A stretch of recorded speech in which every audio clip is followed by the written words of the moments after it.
வணக்கம். இந்த ப்ரொஃபசர் மகேஷ் பாட்காஸ்ட்ல உங்களுக்கு திரும்பி உங்கள வரவேற்கிறேன். இன்னைக்கு இந்த எபிசோட்ல ப்ரொஃபசர் மாதவன் முகுந்த், சென்னை மேத்தமேட்டிக்ஸ் இன்ஸ்டிடியூட்க்கு அவர் டைரக்டரா இருக்கார். Uh mathematics and theoretical computer science இந்த ஃபீல்ட்ஸ் பத்தி பேசி அவரோட புது புது விஷயங்கள நெறைய தெரிஞ்சுக்கிறதுக்கு ஒரு வாய்ப்பு கிடைச்சது இன்னைக்கு.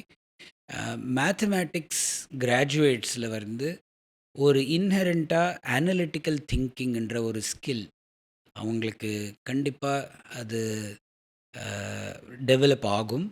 அ வர காலத்தில அந்த ஸ்கில் நெறைய டொமைன்ஸ்ல அ பயன்படுத்த பயன் படுறதுக்கு சான்ஸ் இருக்கு என்ற வார்த்தைய அவர்கிட்ட இருந்து தெரிஞ்சுக்கிறதுக்கு இன்னைக்கு ஒரு சான்ஸ் கிடைச்சது. ஒரு ஆர்ட்டிஃபிஷியல் இன்டெலிஜென்ஸோட அப்ளிகேஷன்ஸா இருக்கலாம். இல்லாட்டி குவான்டிடேட்டிவ் ஃபைனான்ஸ், ஆக்சுவேரியல் சயன்ஸ் நெறைய ஃபீல்ட்ஸ்ல மேத்தமேட்டிஷியன்ஸோட யூஸ் வரப்போறது. நீங்க இத பத்தி அந்த எபிசோட முழுக்க கேட்டு தெரிஞ்சுக்கோங்கோ. தெரிஞ்சுக்கிட்டு உங்க லைஃப்ல இன்ஃபார்ம்டு கெரியர் டெசிஷன்ஸ் எடுங்கோ. வணக்கம்.